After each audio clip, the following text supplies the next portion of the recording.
Okay, so the individual steps that I do when I'm doing more elaborate glamour. First of all, um, you're going to want to put on matte protectant and moisturizer. I mean, you're going to want to put moisturizer on before and after if your skin is particularly dry prior to putting on your foundation. Just from the standpoint of you want your skin to be moist enough that you're not going to create cracking and peeling and dry patches on your skin. Makeup is something that I would limit to about 3 hours of you being out. You can go like 12 hours or all day if you need a touch up, but just know that you'll pay the price the next day. Especially for guys, we're more upbeat. So basically, don't care about if if you happen to be in a position where you have to get your makeup off, because it's more important to live life than to put on makeup and look pretty all the time. So if you want to just look masculine, I would suggest, sticking to the basics. Get a good waterproof mascara, especially for photo shoots, for YouTube, anything like that. Putting on makeup is kind of a common thing that most YouTube people who throw videos up on YouTube do. I throw videos up when I have it on, when I don't have it on, because it doesn't matter. It's my life. And in this one, I just wanted to talk about specifically the different steps. So after you do all of that, you've put on your foundation. Next, you're going to take a Q-tip and you're going to get rid of all the extra foundation, like in your nose, like right here and right here. You're going to want to pull down a Q-tip so it doesn't look unnatural, so it sort of fades into your face. Next, you're going to want to make sure you don't have any nasal hair coming out, because makeup and facial hair usually don't work super good together. Or I've got a little bit of a goatee coming in here. Just want to know, you can be a man and put on makeup. It's fine. Theater people do it all the time.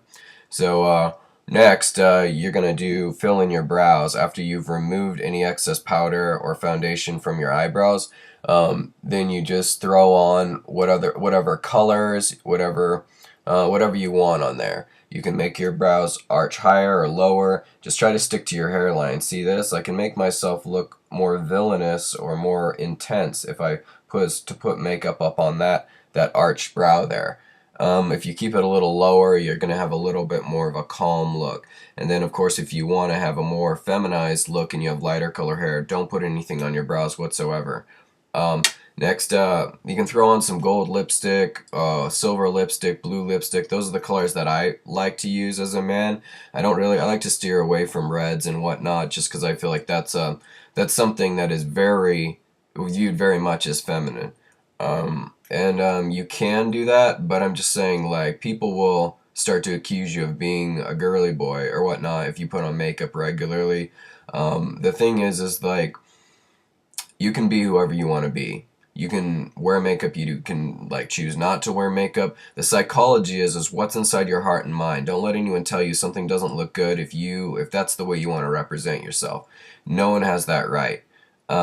If you are in a particular organization that requires it, and you've signed on to that, or you have a job that requires it, that would be the exception to the rule.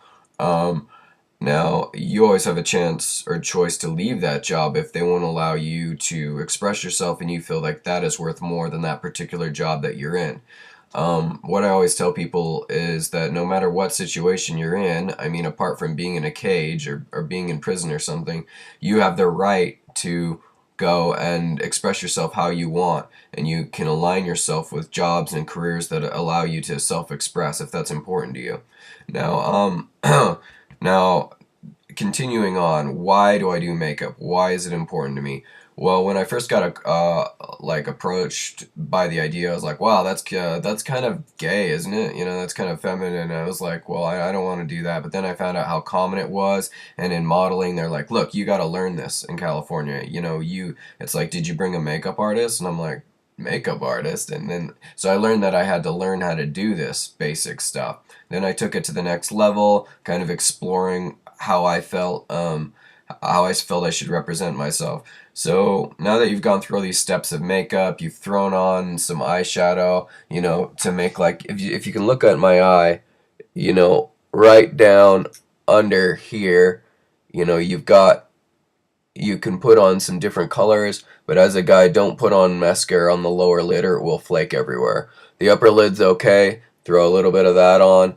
Um, and then of course you can put foundation above your eyes if you want to do that as well. Check for certain spots. Like you can see a spot right here I'm going to have to touch up with foundation. Make sure it's all uniform and that it goes to all the edges of your face all the way up onto your ear. You can put makeup on your ear. I've done that sometimes.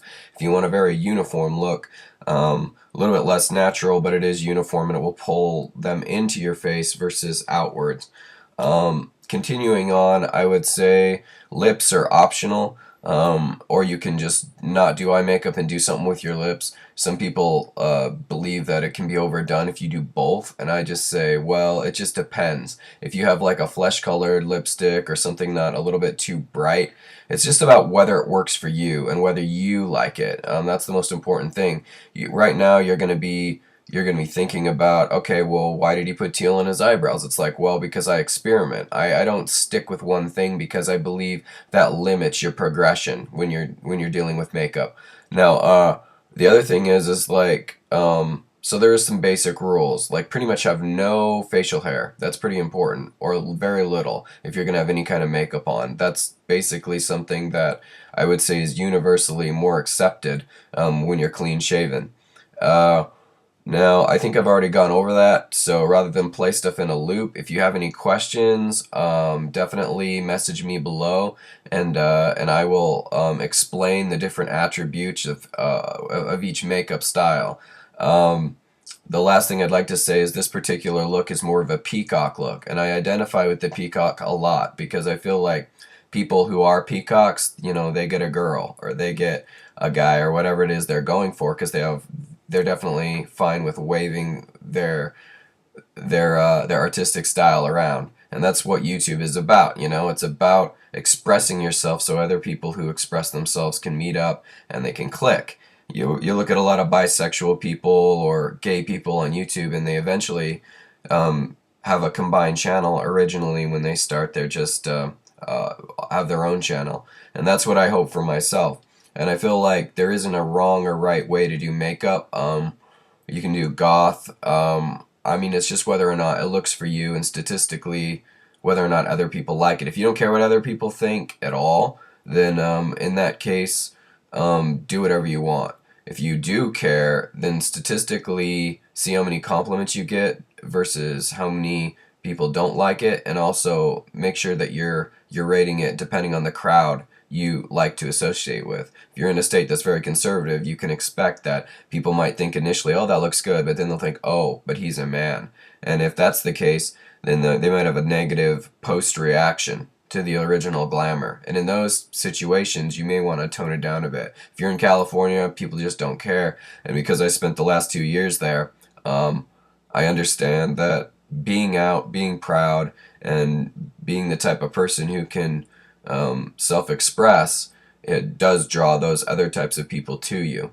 Whereas the people who blend in, they tend to be left kind of what by the wayside. They have a lot of friends, but they've never really been viewed as an individual.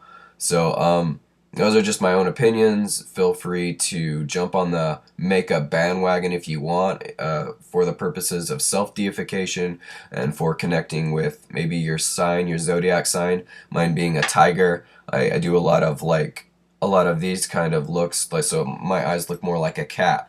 And I do a few other things too. The gold lipstick is pulled from the ancient Egyptians, King Tut, all that. So try to find a reason you're putting on makeup. Try to find ways to have it mean something to you, whether it's symbols, whether it's connecting with your pagan past, or connecting with your heritage. Find a way that it can mean something to you, and then realize that if you're going to do anything in the fashion industry, you're going to need to know this stuff. So hopefully these tips are helpful.